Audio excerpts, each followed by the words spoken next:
Europe के जासूसों को अब ईरान के परमाणु बम की पूरी डिटेल पता चल चुकी है और ईरान से आई अब एटमी डील के बाद ब्रिटेन, फ्रांस और जर्मनी ईरान पर नए परमाणु प्रतिबंध की मांग कर रहे हैं।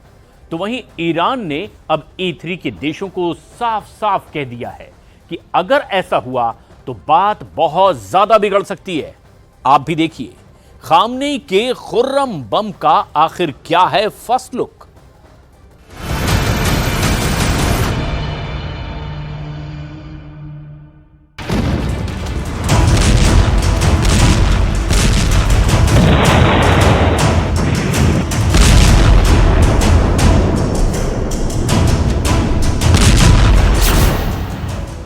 यूरोप में ईरानी एटम बम का खौफ। अब तो ब्रिटेन, फ्रांस, जर्मनी के जासूसों ने कंफर्म कर दिया है कि ईरान में परमाणु बम बनाने का सामान मौजूद है। या तो ईरान ने परमाणु बम बना लिया है या वो एटम बम बनाने के आखिरी पड़ाव पर है। E3 देशों के जासूसों की पूरी रिपोर्ट क्या है वो भी हम आपको दिखाने वाले हैं, लेकिन अभी बात इस खुलासे पर ईरान के रिएक्शन की। यूरोपीय मीडिया की रिपोर्ट के बाद इस बार ईरान डरा नहीं, उसने कुछ भी छिपाने की कोशिश नहीं की, बल्कि कैमरे के सामने आकर साफ कहा कि हम नहीं रुकेंगे। हम यूरोपीय देशों के आगे नहीं झुकेंगे। ब्रिटेन, फ्रांस, जर्मनी में ईरानी एटम बम का खौफ। अब इजरायल को एटम बम से मारेगा ईरान। ईरान के एटम बम का यह खौफ नाटो के सभी देशों में फैला हुआ है। खुद अमेरिका की सिट्टी पिट्टी गुम है। अमेरिका ने चुप्पी साध ली है, कोई भी बयान देने को तैयार नहीं है, क्योंकि ईरान के विदेश मंत्री के एक बयान ने E3 देशों के प्रमुखों की टेंशन टाइट कर दी है। आखिर इतने गुस्से में क्यों हैं ब्रिटेन, फ्रांस और जर्मनी के जासूस? ईरान ने एटम बम बना लिया है, सबूत मिल चुके हैं, दस्तावेज जुटा लिए गए हैं। ईरान ने खुद कबूल किया है कि एटम बम का बंदोबस्त हो चुका है। अंतर्राष्ट्रीय परमाणु ऊर्जा एजेंसी के चीफ राफेल ग्रॉसी ने खामेनेई के एटमी अड्डे की पड़ताल कर ली है, लेकिन ईरान ने कितना विनाशकारी परमाणु हथियार बनाया है इसका अंदाजा किसी को नहीं है। ईरान के न्यूक्लियर प्रोग्राम के सीक्रेट जैसे जैसे खुल रहे हैं, अमेरिका, इजराइल और यूरोप के कई देशों की टेंशन बढ़ रही है। ईरान के एटमी प्रोग्राम की सीक्रेट फाइल ने व्हाइट हाउस में हड़कंप मचा दिया है। संयुक्त राष्ट्र से भी ईरान की निंदा शुरू हो गई है। जर्मनी, फ्रांस और ब्रिटेन ने तो ईरान के खिलाफ मोर्चा ही खोल दिया है। वजह है ईरान के एटम बम का साइज और उसके धमाके से होने वाली तबाही का अनुमान। तो क्या ईरान ने दुनिया का सबसे बड़ा एटम बम बनाया है? क्या खामेनेई की एटमी लैब में अमेरिका और रूस के न्यूक्लियर वॉरहेड से ज्यादा विनाशकारी बम है? ईरान के 2 एटमी अड्डे पर ऐसा क्या क्या मिला है जिसने इजरायल की धुकधुकी बढ़ा दी है? सारे जवाब जानने से पहले तेहरान से हुए नए ऐलान पर गौर कीजिए। ये सुप्रीम लीडर खामेनेई का ऐसा मैसेज है जिसे डोनाल्ड ट्रंप को डायरेक्ट वार्निंग माना जा रहा है। ईरान के परमाणु प्रोग्राम के पर्दाफाश के बाद महाशक्तियां जैसे ही हरकत में आई, ईरान के विदेश मंत्री अब्बास अरागची ने दावा किया कि ईरान एटम बम के ईंधन संवर्धन को तूफानी रफ्तार देने जा रहा है। साथ ही उन देशों को करारा जवाब मिलेगा जिन्होंने ईरान के एटमी प्रोग्राम में अड़ंगा लगाया है।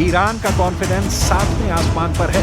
क्योंकि चीन और रूस ने ईरान का खुलकर सपोर्ट कर दिया है। मतलब ये कि महाशक्तियों के खिलाफ ईरान का पलड़ा भारी है। उधर ईरान पर प्रेशर बनाने की भरपूर कोशिश जारी है।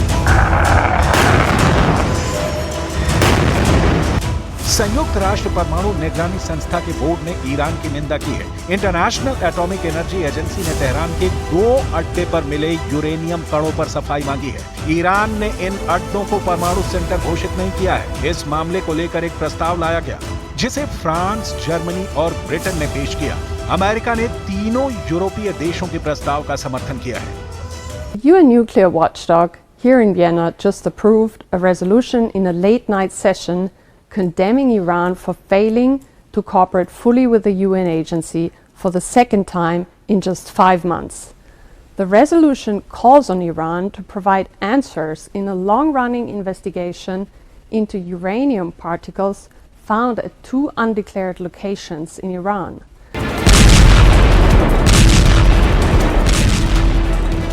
ईरान ने साफ कहा है कि अगर पश्चिमी देशों ने उस पर प्रतिबंध लगाए तो वो परमाणु हथियार हासिल करने पर लगे प्रतिबंधों को तोड़ सकता है।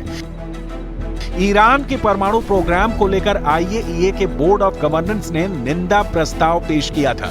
इस प्रस्ताव के पास होने से पहले ही ईरान लगातार अपनी परमाणु नीति में बदलाव की बात कह रहा है। लेकिन ब्रिटेन, फ्रांस और जर्मनी ने तेहरान की धमकियों को नजरअंदाज कर दिया था। अब शुक्रवार को ईरान इन E3 देशों के साथ परमाणु कार्यक्रम को लेकर बात करने जा रहा है। ब्रिटेन, फ्रांस और जर्मनी से बातचीत से पहले ईरान के विदेश मंत्री अब्बास अराक्ची ने एक बार फिर से ईरान की वार्निंग को दोहराया है।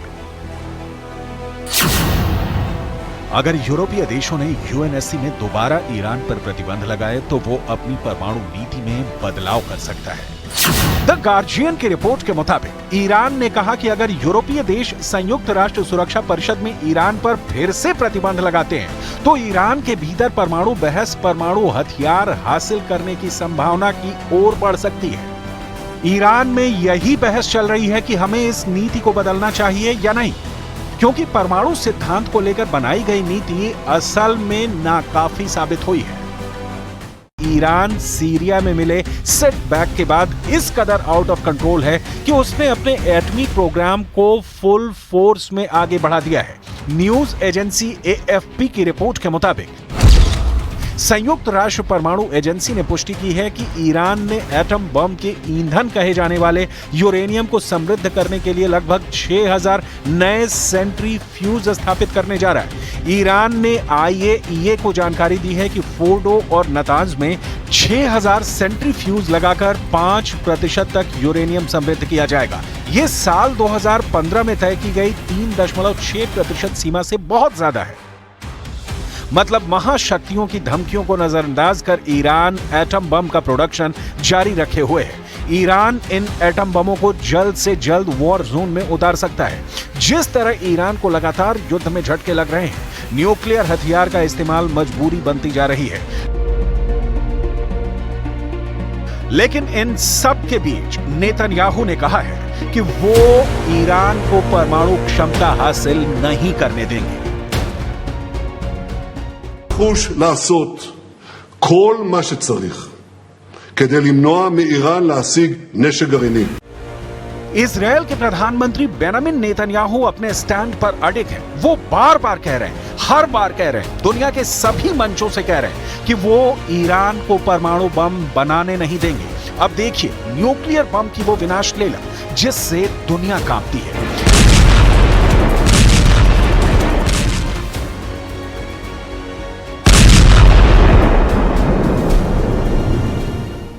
आज तक दुनिया का सबसे बड़ा एटम बम रूस का जार बम माना जाता है, जो सोवियत युग में टेस्ट किया गया। परमाणु वैज्ञानिकों ने जार बम को सिर्फ 27 टन वजन के साथ टेस्ट किया था। जार बम को Tu-95 बम वर्षक से टेस्ट किया गया था। धरती से 4 किलोमीटर ऊपर फटे जार बम से 60 किलोमीटर दूर तक दिखाई देने वाला मशरूम बना। जार बम का धमाका 1000 किलोमीटर तक महसूस किया गया। रूस के जार बम के विस्फोट से 100 किलोमीटर दूर तक जलन पैदा हुई थी। जार बम की विनाश लीला ने इसे बनाने वाले वैज्ञानिकों को भी दहला दिया था। जार बम का नाम भी इसके टेस्ट के बाद नहीं लिया गया। सोवियत संघ टूटकर जब रूस बना तब तक जार बम के नाम से दुश्मनों को डराया जाता रहा। जार बम को ही फादर ऑफ ऑल बम का भी नाम दिया जाता है। जार बम है या नहीं, इस पर पुख्ता जानकारी रूस ने कभी जाहिर नहीं की, लेकिन जिन 2 एटम बम की विनाश लीला दुनिया ने देखी वो कितने बड़े थे अब ये जान लीजिए। दूसरे विश्व युद्ध में दुनिया ने पहली बार परमाणु हथियारों की तबाही देखी जब अमेरिका ने जापान के 2 शहरों को न्यूक्लियर कब्रिस्तान बना दिया। अमेरिका ने जापान के हिरोशिमा में लिटिल बॉय नाम के एटम बम से हमला किया था। लिटिल बॉय सिर्फ 4.3 टन वजन का परमाणु बम था और इसकी लंबाई 3.5 मीटर थी, लेकिन लिटिल बॉय बम की पावर 12,500 टन TNT के बराबर थी, जिसके फटते ही तापमान 10 लाख सेंटीग्रेड तक पहुंच गया था। लिटिल बॉय के धमाके में 1,40,000 लोगों की जान चली गई। वहीं दूसरे एटमी हमले में इस्तेमाल हुए एटम बम का नाम फैट मैन दिया गया था। जापान के नागासाकी में फटे फैट मैन का वजन 4.8 टन था, जिसके धमाके में 74,000 लोग मारे गए थे। कुछ टन वजनी न्यूक्लियर बम के धमाके की त्रासदी जापान की कई पीढ़ियों ने भुगती। ऐसे विनाशकारी हथियार को अगर ईरान ने बना लिया है तो ये दुनिया भर के लिए खतरा है।